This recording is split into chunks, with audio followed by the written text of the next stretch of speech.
Jazakallah khair, Dr. Sami, for that thorough insight into the health crisis in Gaza. Jazakallah khair again. On to our next and final speaker for the conference, Dr. Hatem Bazian, who is a scholar of religion, politics, and globalization. He is a co-founder of Zaytuna College and a professor at UC Berkeley's Near Eastern Department. He's about to kick me off the stage, but please, doctor, just give me a second here. He earned his PhD at US Berkeley in Near Eastern Studies in 2000. His PhD thesis, which is titled Al-Quds in Islamic Consciousness, a textual survey of Muslim claims and rights to the sacred city, contributes to better understanding of Muslim attachment and informed political attitudes towards the sacred city of Jerusalem and Palestine in general.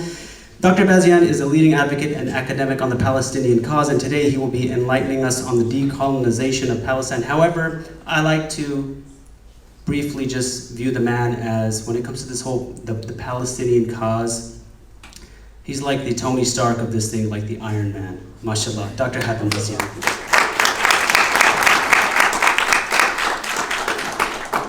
Assalamu alaikum wa rahmatullahi wa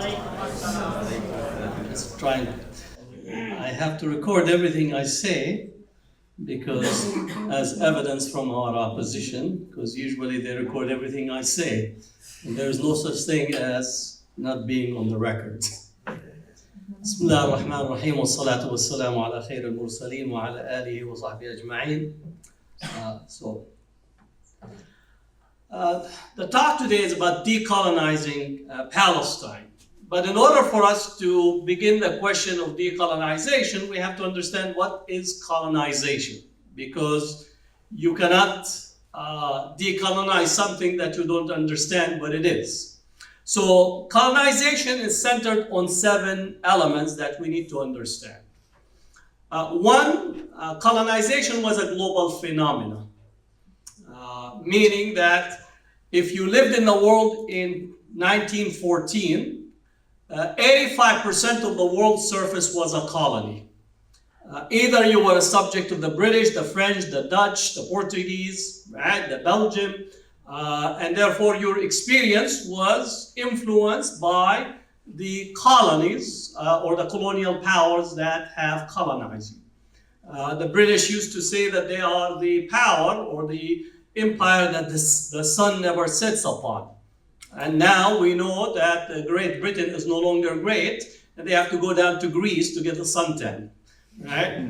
But it tells you that their influence was all the way from China to the Western Hemisphere. It's a global project. Second, it was also a financial project. It was an economic project. Great Britain stole about 45 trillion worth of goods from India and also colonized Yemen, colonized Egypt, Sudan, and also colonized Palestine. So that was all structured around economic and financial resources. I know we're speaking today about Yemen and the Houthis. The British colonized Yemen specifically to secure their trade of all of the resources that were stealing from India to bring it to Britain and facilitate their economic power. Third, colonization was also about the military-industrial complex project.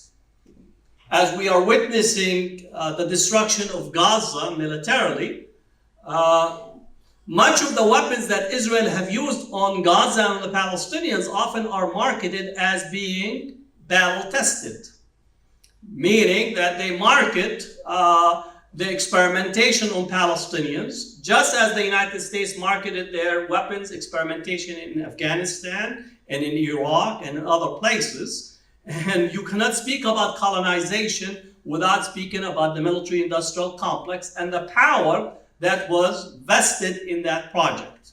Right? So that's very, very important to think in those terms, that it transformed military strategy and also militarization as an infrastructure. Now, the United States controlled 56% of the global trade in arms and armaments. It's approximately $1.8 trillion last year's sales of military equipment. And the United States actually is 56% of this market. I know if you're here in Southern California, You have many of these companies are military industrial companies, right? That manufacture some of the best death machines that the world has known. That begins all the way from the British and it's transformed today. And as such, when we think about colonization, we need to think of those terms as we're seeing the weapons that are being used on Gaza. A 2,000 pounds bomb literally is being transported here from the United States. You're having weapons that are being transformed from Canada, from Great Britain, from the Dutch, and so on. And that is a process that begins with colonization. Fourth, colonization is about a racial structure between the human and the subhuman. It is not coincidental that the Israeli leadership are saying that the Palestinians are animals, that they are not human, that there is no innocence in Gaza, that we need to wipe them out, right? All these terms are not unique because every colonial project created a subhuman category of the colonized people. And you don't need to go far than here in the United States again with the indigenous population that's completely were dehumanized. And actually one of the biggest debates in the New World, whether the indigenous people have a soul or they don't have a soul. In the long history of the Muslim world, we never had a debate whether a people that Muslims conquered, and yes, Muslim conquered people, there was never a debate whether those people have a soul or not a soul. That was the fundamental debate in the New World, and they ended up actually saying that the indigenous people are people without a soul, meaning that literally they are as objects that they could be disposed of, and so on. So that, in essence, is part of this racial structure that you have. Fifth, which is very, very important, the issue of genocide. Right? The issue of genocide. If you look at the countries that are supporting Israel and Zionism today, they're all countries that have engaged in genocide. Right? It should not be surprising. The United States perfected genocide. Canada perfected genocide with the indigenous populations in Canada. Australia, New Zealand, Germany perfected genocide, not only in World War II, important it is, but in Namibia, where they actually began to experiment in their colonial enterprise in Namibia. The British speak without, hadith bila haraj, speak without actually feeling any remorse about what the British have done. The French killed 8 million Algerians. People only think of Algeria in the last 3 years. The last 3 years of the French colonization in Algeria, 1.5 million Algerians were killed. Through the colonization of Algeria, from the beginning to the end, 8 million Algerians were put to death.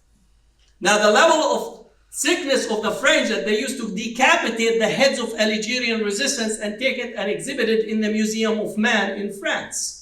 And 2019, an anthropologist, Algerian anthropologist, discovered that they actually, in the storage house of the museum, they have still the skulls of the Algerians, and they had to repatriate some of them. There's still many more that is there. So when these countries that have genocide as part of their history are speaking in support of Israel and as part of Zionism and embracing Netanyahu, they're actually embracing a long historical trajectory that they had relative to genocide. 6, Christianity. Christianity in the following. There are different types of Christianity. There is Western Christianity, Imperial Christianity, and the Christianity in the Muslim that lived with the Muslim world, Eastern Christianity. Christianity was implicated with the colonial structure. And it justified colonization, and it continues today to justify the support for Israel as a precondition for the return of Jesus. It's not coincidental that 70 million of the evangelicals in the United States are lock, stock, and barrel behind Israel. Why? Because they are operating with what's called dispensationalist theology. Dispensationalist theology says that we are in the last era, right, to prepare for the return of Jesus. And the question for whether it's the Hagee or the Christians for Israel, right, they have all these organizations, what will happen when Jesus returns from their theology? Well, they tell you the following. 2/3 of the Jews will be killed and 1/3 will convert to Christianity. That's their theology. You ask them about what's going to happen to Muslims. Well, we don't even qualify to be converted because we are actually identified as the right hand of Satan. Literally, we are the right hand of Iblis. That's their own theology, not ours. All right? And therefore, when you talk to them, all right, they frame it as such in terms of that this is for the higher purpose. This is from a theological perspective. And we need to remember when the British invaded and colonized Palestine beginning in 1917, the headline was that this is the end of the Crusades after 672 years of Muslim control, that we are back in Jerusalem. That was the headline. And they framed the colonization of Palestine as an end of the Crusades. Seventh point, right? Seventh point is to understand that colonization created a different frame of reference, a different epistemology, a different way of knowing. What does that mean for us? Everyone that speaks about Palestine begins with actually narrating Zionist narrative by saying in 1000 BC, right, which is dating Israel relative to ancient Israel, relative to the state that was formed in ancient Israel. Palestine is one of the oldest territory geography in the world. Literally, there is reference to almost 30,000 years of history. When you begin in 1000 BC, you actually are locating your history within the biblical narrative, one, and second, with the emphasis of Zionist historiography that we're returning back to Palestine. Okay, mashallah, we're returning to Palestine. Well, before 1000 BC, what was taking place in Palestine? Oh, we're coming back because Abraham promised to us. MashaAllah, let's take that. Abraham promised you the land. Where did Abraham come from? Alayhi salam. Well, it turns out that Abraham came from Mesopotamia. He was not indigenous to Palestine. Meaning that he was in Iraq. He migrated to Palestine. Well, he migrated, but God promises him that. Okay, mashallah, let's take this argument of yours. God promised him the land, but when Abraham was in Palestine, he didn't say, God promised me the land, therefore all of you Canaanites have to be expelled. He actually went, when he wanted to bury his family, he purchased the land. That's in your own narrative. He purchased the land in Al-Khalil. It's not Hebron, it's Al-Khalil. You need to also change how you name cities and territories. Hebron is using biblical narrative. Al-Khalil is the name of the city attributed to the Prophet Ibrahim. In the Quran, he is Khalilullah. He is the intimate friend or companion of Allah subhanahu wa ta'ala. Right? In the biblical text used, it says, Abraham lived as an alien among the Canaanites. That's the Bible. What does that mean? Meaning the Palestinians, the Canaanites gave a green card to Abraham when he migrated from Mesopotamia to Palestine. He spoke the language of the Canaanites. So the promise was not seen by Abraham as a promise in the biblical text even to be one that is blood exclusive. All right? And that's where a major distinction that has to be understood when we say about decolonization. You have to actually base what is your basis of information and your basis of argument. The oldest olive tree on earth is in Palestine. Some put it at 6,000 years old, some put it at 8,000 years old, both the Japanese and Italians who did the research. So when you take 1000 BC and you begin to make the argument, you made a major error in terms of argument. The oldest city in history is in Jericho. Some put it at 8,000, some put it at 11,000. While Damascus is the oldest continuously inhabited city on earth. So when we speak about decolonization, you have to undo every element of these 7 points. It's not just a matter of actually carrying the Palestinian flag or the Kufi, it's actually understanding what is the basis of arguments that we are trying to make. Now I want to add another point in here. We got the 7. Those are going to be on the multiple choice quiz for you, right, at the end. Right? So it's going to be on the quiz. But let me add the following. Zionism was not born in the Muslim world. Zionism was not born in the Muslim world. It was not born among Jewish populations in Iraq. There were large Jewish population in Iraq. It was not born in Yemen, among the Jewish population in Yemen. was not born in Syria, Morocco, Turkey, Egypt, Tunisia, right, where you have Jewish populations. Zionism was born among European states and societies that was deeply, deeply anti-Semitic. They were then and continue to be anti-Semitic today. Don't let the publicity and the propaganda that is put out that all of a sudden that they feel that they are supporting Israel. They're supporting Israel for their own purposes, strategic and material. Zionism was born out of Europe, out of the deeply anti-Semitic European experience. And the British, when they adopted Zionism, they adopted for their own purposes as well. The British wanted to secure the Suez Canal. And they wanted to create a buffer state. Right? Again, Suez Canal was opened in 1869. The British colonized Egypt in 1882.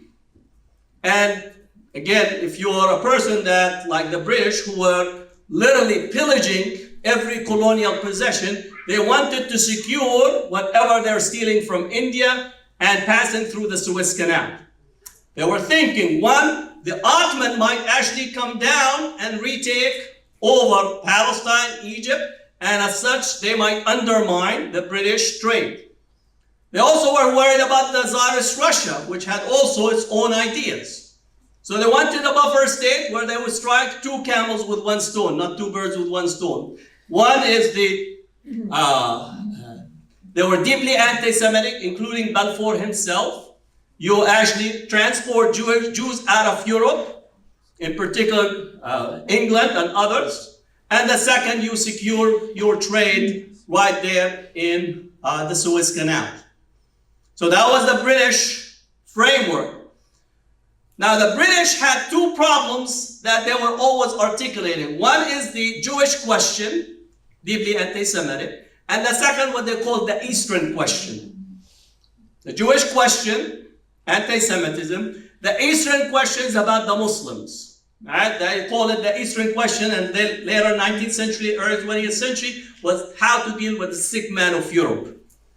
Right? Both were deeply rooted in racism. So today we speak about anti-Semitism and Islamophobia. You don't need further than London to understand that this is at the foundation of both the British thinking, but likewise today in France, every other day, Mufti Macron gets up in France and gives us a fatwa about what the Muslim problem is. Right? So every time, like Islam is this, at a time where he can't even function in the economic underpinnings and needs of France. So those two questions, the Jewish question and the Eastern questions, were something that were part of Europe late 19th century, early 20th century. Europe has never been able to live with the religious, ethnic, racial others. Europe has never been able to live with the racial, ethnic, religious other. Right? They today say, they complain about Muslims this and Muslim that, right? Cultural, what you call racism. Cultural racism is biological racism with a new name. Right? Huntington Clash of Civilization is like literally, it's the same biological racism, just using a different terminology to use the same type of principles that you have relative to racism. And if you go back from 1492, the expulsions of Muslims, all the way up to the present, still the two questions that Europe is deeply anti-Semitism, deep anti-Semitism, and deep Islamophobia. What does it mean for us when we speak about decolonizing Palestine? Decolonizing Palestine is rearranging our conceptualization of the world. It's not only about Palestine, it's actually much larger than this. It is not coincidental, it's not coincidental at all that 57 Muslim majority states can send a bottle of water to Gaza. It's not coincidental because what we're dealing in the Muslim world is post-colonial states.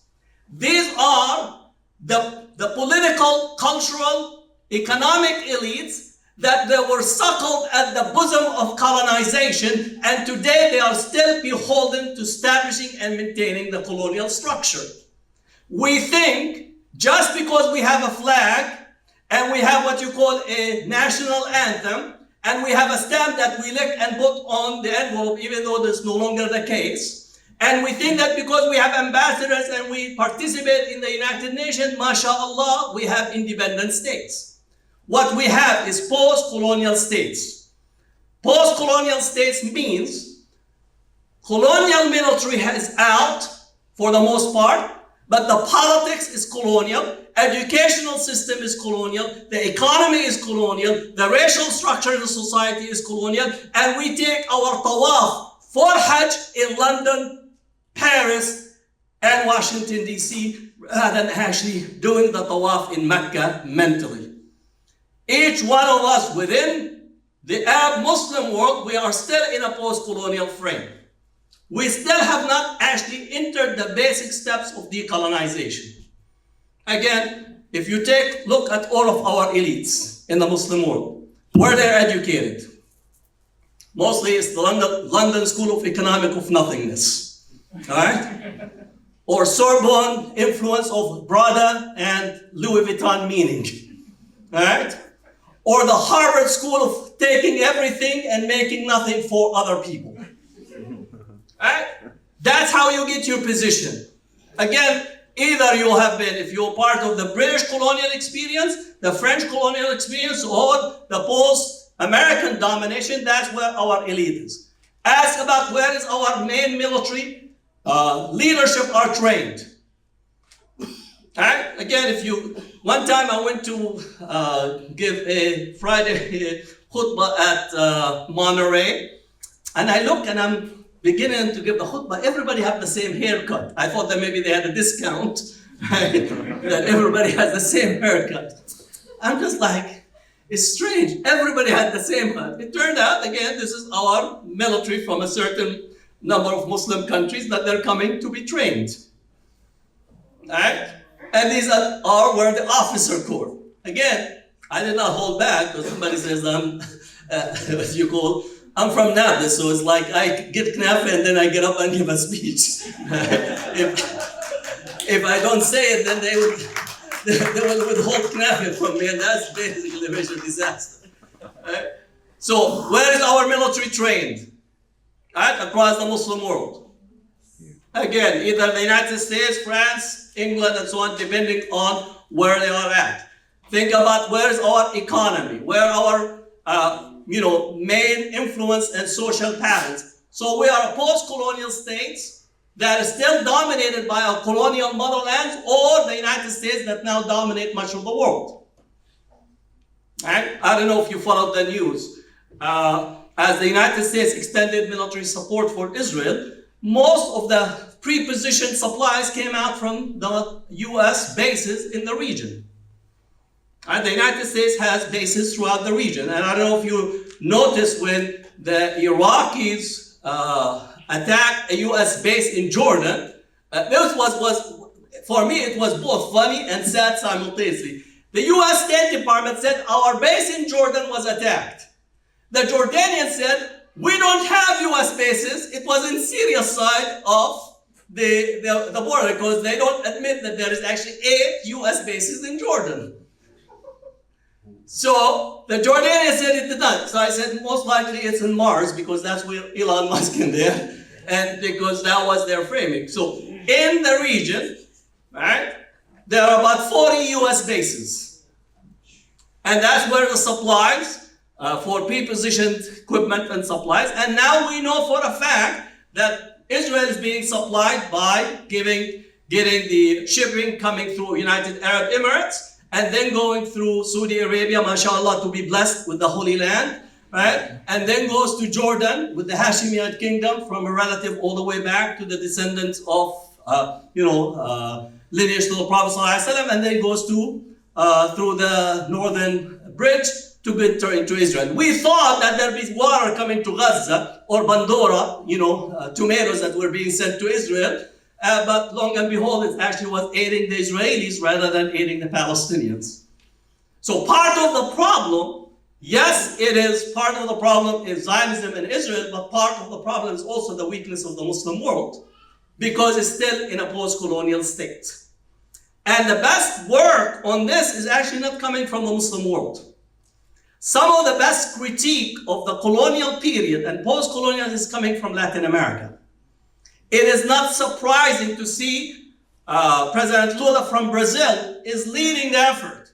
It's not surprising to see Bolivia actually leading the effort because they had some indigenous people that were part of their transformation. It's not surprising that Venezuela is actually standing with the Palestinians, right? And it's not surprising that South Africa is actually the only country that put the case against Israel of genocide. Why? Because they are the last settler colonial project to collapse in Africa in 1991. How many of you in here were born in 1991? Don't worry, I will not. How many of you were born around 1991? Before 91? Okay? Right? Okay. So literally in your lifetime, the last settler colony in Africa collapsed, 1991. Palestine was the last settler colonial project to be commissioned in the modern history.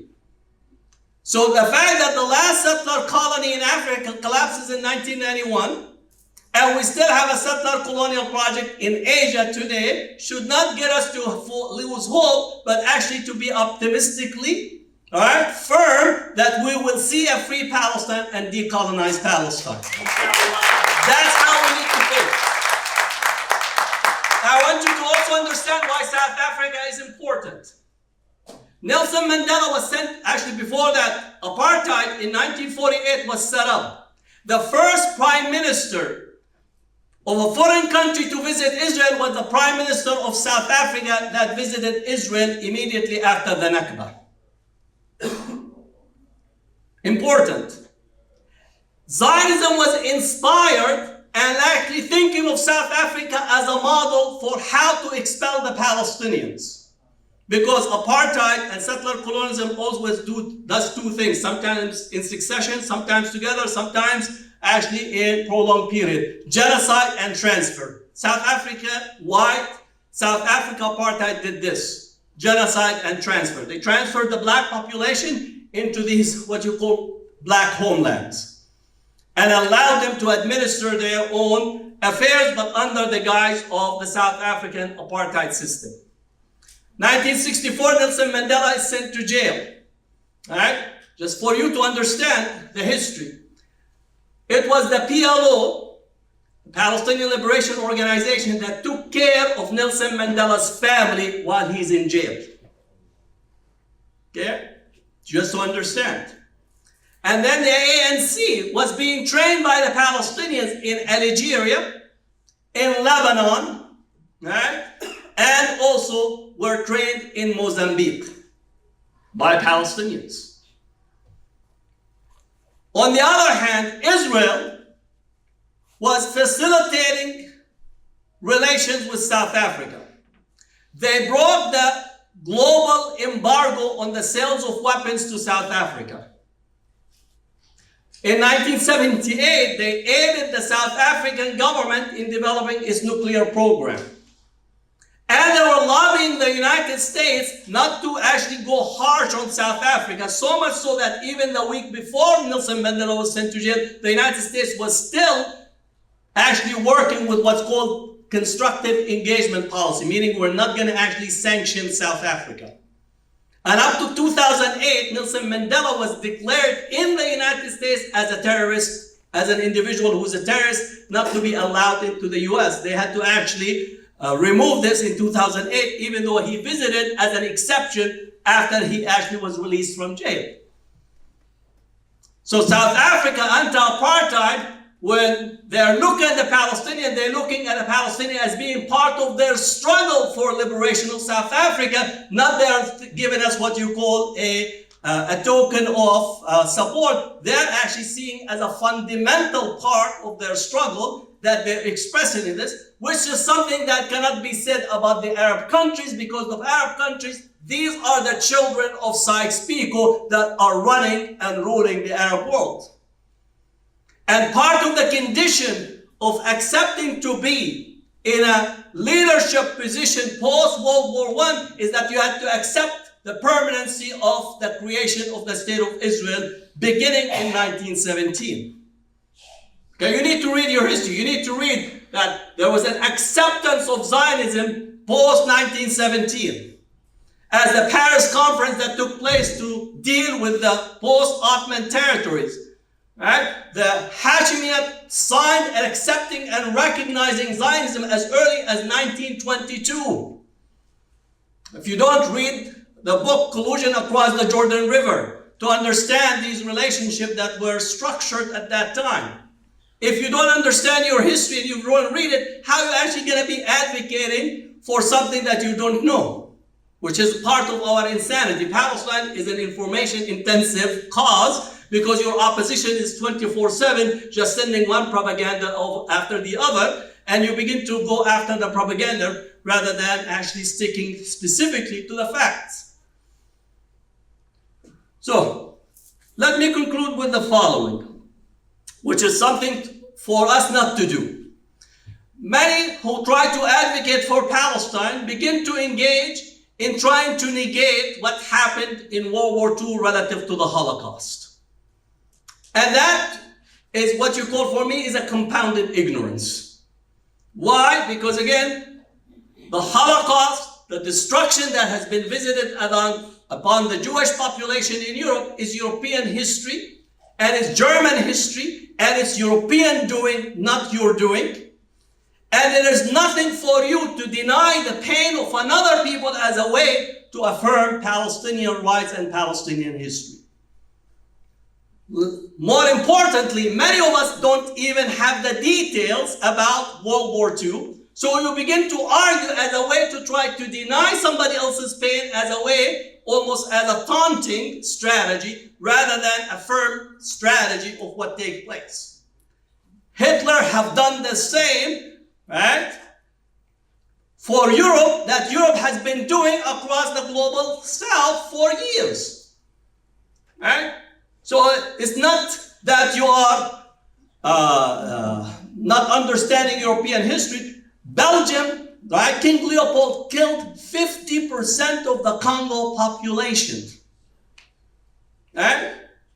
King Leopold, 50% of the whole population. Cecil Rhodes, who corresponded with Herzl, had a whole country named on his behalf, Rhodesia, which got liberated and became called Zimbabwe. So often we're not even understanding what are the arguments that we are trying to make. Denying and trying to argue about the Holocaust is not actually helping or attending to the fundamental issues related to Palestine. Right? So again, it's complete wrong approach, wrong analysis, and wrong on principle and moral basis, right? And therefore, you need to actually put it in the eyes both of Europe and the United States. United States closed its border post-World War II to the Jewish population. So don't come out right now, Johnny come lately, talking about anti-Semitism while you close the borders on the Jewish population to come to the United States, forcing them to the Middle East or forcing them to Palestine, same as other European countries. The United States actually knew that the Holocaust was taking place in the camp. They didn't lift a finger because they had other priorities. So don't actually allow them to externalize their history and make it your history to argue for the veracity and the decolonization of Palestine. Muslims, Arab, Palestinians, we had nothing against the Jewish populations back then and today. And we need to understand that it's not Germany, it's not England, it's not the United States, it's not France, it's none of these Western hypocritical anti-Semites that today are trying to tell us that they are defending the Jews against the Arabs, the Palestinians, and Muslims, while they're only instrumentalizing this tension for their own purposes. Selling weapons on the one hand, maintaining access to oil and natural gas second, and continue to dominate for whatever theological distortions that they have. Don't allow them to make that argument and be a tool in this argumentation. Very, very important, to understand, right? To be able to actually defend both what is taking place and to assert that we have a different history and different worldview. And we need to insist upon this as a part of our decolonization. So, Jazakumullah khair, and hopefully I did not take much of your time.